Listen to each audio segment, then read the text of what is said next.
सत श्री अकाल जी।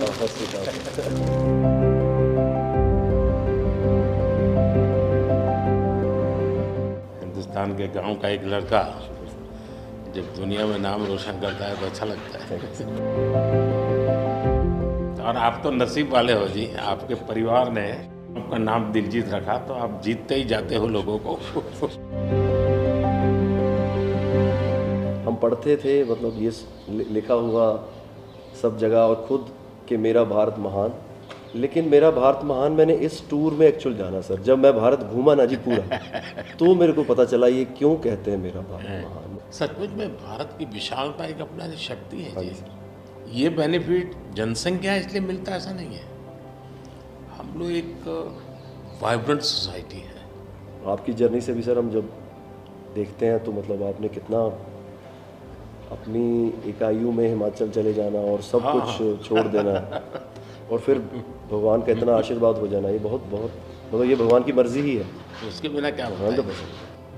हमारे देश में हर इंसान पौधे में भी परमात्मा देखता है। 100% देखते हैं, मतलब हम वेस्टेज नहीं करते हैं। हाँ, थ्रो अवे कल्चर वाले लोग नहीं है।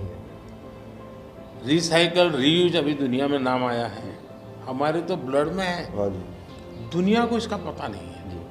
कभी आप अपने कार्यक्रमों के द्वारा ये जरूर कर सकते हैं जी कि भारत के लोग पर्यावरण की रक्षा कैसे करते हैं।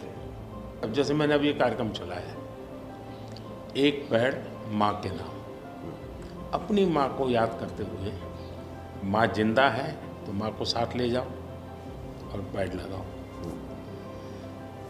माँ की जीवन स्मृति बन जाएगी वो। और माँ जिंदा नहीं है तो फोटो लेकर के जाओ, लेकिन माँ को कहो माँ तुम्हारे लिए पेड़ है। तो अपनी माँ जिसने हमें जन्म दिया और ये धरती माता जो जीवन देती है, दोनों को हम एक प्रकार से जी।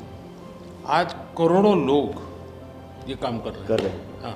भारत में सबसे बड़ा अगर कोई जादू जिसको कह लो तो वो योग है, और जिसने योगा को अनुभव किया है वो उसकी ताकत जानता है। हाँ जी सर। आपको ये बाहर जाते हैं तो अनुभव क्या आता है, संगीत के इतने बड़े समारोह में जाते हैं तो बाकी लोगों की भाषा, उनकी स्टाइल, नए इमोशंस होते हैं। जी जी सर, मेरे को लगता है सर जैसा उन्होंने बना दिया एक कोचेला को एक फेस्टिवल, या और भी फेस्टिवल्स बड़े होते हैं, हम तो बहुत ज़्यादा बड़े कर सकते हैं यहाँ पे सर। और लोग दुनिया भर से ट्रैवल करते हैं ऐसे फेस्टिवल्स के लिए। तो हमारा तो इतना रिच कल्चर है, अगर हम ढाबे में बैठ के भी खाना खा रहे हैं और कोई राजस्थान में गा रहा है तो इतना सुरीला गा रहा है कि बंदा बोलता है कि मैं गाना छोड़ दूं यार, ये इतना अच्छा गाना गा रहा है। और मैं प्रोफेशनली गाता हूँ, ये बंदा प्रोफेशनली गा भी नहीं रहा और मेरे से अच्छा गा रहा है। इतनी ज़्यादा उनके अंदर कला है। वो लोग बना के बैठ गए, और अगर हमारे इधर कोई ऐसा डेवलप होगा तो दुनिया भर से लोग, मेरे मन में कल्पना है, आ सकते हैं सर। मैं सोच रहा था कई वर्षों से, लेकिन अब वो मैं इसको कर रहा हूँ। वेव्स, मेरा मत ये है कि इतना बड़ा देश और दुनिया की सबसे ज़्यादा फिल्में यहाँ बनती हैं। हाँ जी सर। दुनिया में सबसे बड़ी क्रिएटिव इंडस्ट्री यहाँ है जी। तो मैं यहाँ वेव्स एक बहुत बड़ा मूवमेंट खड़ा कर रहा हूँ और दुनिया की क्रिएटिव वर्ल्ड को मैं इकट्ठा करने वाला हूँ अप्रैल में जी। अब दुनिया का क्रिएटिव वर्ल्ड का सेंटर हिंदुस्तान। मैं एक बार जर्मनी की चांसलर मर्कल जी, तो हम मिले तो उसने मुझे संगीत का विषय निकाला। तो मैंने उसको कहा कि मेरे देश में सूर्योदय के पहले संगीत हो ये अलग है और सूर्योदय के बाद अलग, उसका टाइम अलग है। हाँ जी। मैंने कहा मेरे अलग अलग प्रहर मेरे यहाँ होता है, हर प्रहर का संगीत होता है। फिर मैंने कहा सैड सिचुएशन है तो एक संगीत है, जॉय है तो एक है। तो फिर उनको बड़ा इंटरेस्ट लिया।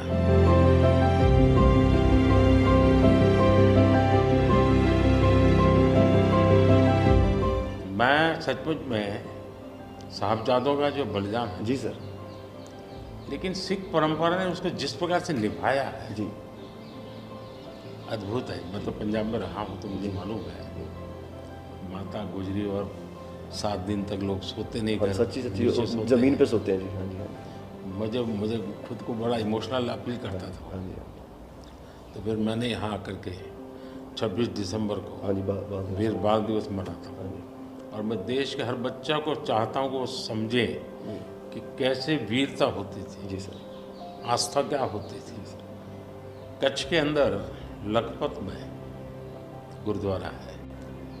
2001 में जब भूकंप आया तो उसको काफ़ी नुकसान हुआ गुरुद्वारा को। गुरु नानक देव जी वहाँ रहे थे तो मुझे बड़ी गहरी चोट पहुँची।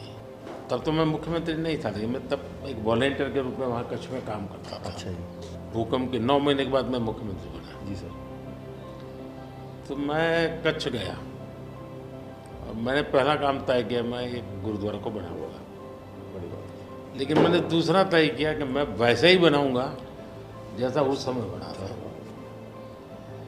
तो ऐसे लोग कौन मिलेंगे, तो मैंने बहुत ढूंढा मिट्टी कहाँ से मिलेगी उस प्रकार की। जी, आखिर में मैंने राजस्थान से कलाकारों को लाया, आर्टिस्टों को, और उनके बाद जैसा था वैसा बनाया। ऐसा बात है। तो मैंने आपका इंटरव्यू देखा था सर अभी हाल ही में, हाँ, उसमें जब आप अपने माँ और गंगा माँ की बात कर रहे थे, जब आप इमोशनल हो गए सर, वो मुझे बहुत टच किया। मतलब वो एक हमारे लिए आप प्रधानमंत्री एक बहुत बड़ा पद है, तो हम शायद एक जो उसके पीछे एक माँ और बेटा और इंसान है, वो कई बार वो निकल जाता है, भूल जाता है, क्योंकि एक ओहदा बहुत बड़ा है। लेकिन वो जब आप अपने माँ को लेके और गंगा मैया को लेके, वो जो आपका वो दिल भरा, वो टच होता है सर, पता चलता है कि ये एक्चुअली ये दिल से बात निकली है, तभी दिल तक गई। सर ये हमने इंडिया की तरफ से ये पहला सबसे बिगेस्ट टूर हुआ है कि हमने जितने देशों में शोज़ किए, पहली बार स्टेडियम शोज़ किए सर हमने। ये इस साल जैसे टूर कल्चर हमारे कम था हमारे। अहमदाबाद में कहाँ किया आपने? गिफ्ट सिटी में? हाँ जी, हाँ जी, अच्छा। हाँ जी, हाँ जी सर। वो गिफ्ट सिटी भी एक मेरा बड़ा ड्रीम प्रोजेक्ट। हाँ जी, हाँ जी सर, हमने सबने हमको बताया सर, हमसे जलेबी फाफड़ा भी खाया और सबने बताया। सबसे बड़ी बात है, मैं आपकी तारीफ करने के लिए नहीं कह रहा, नहीं इस शोहरत को पहचाना। और मैं आपके व्यवहार से देखता हूँ, लोगों से सुनता हूँ कभी कभी, तो मुझे लगता है कि आपके माता पिता के संस्कार का हो या गुरु की कृपा का हो, आपने इन सारी चीज़ों को पचाया है, शुक्र। उछल नहीं पड़े।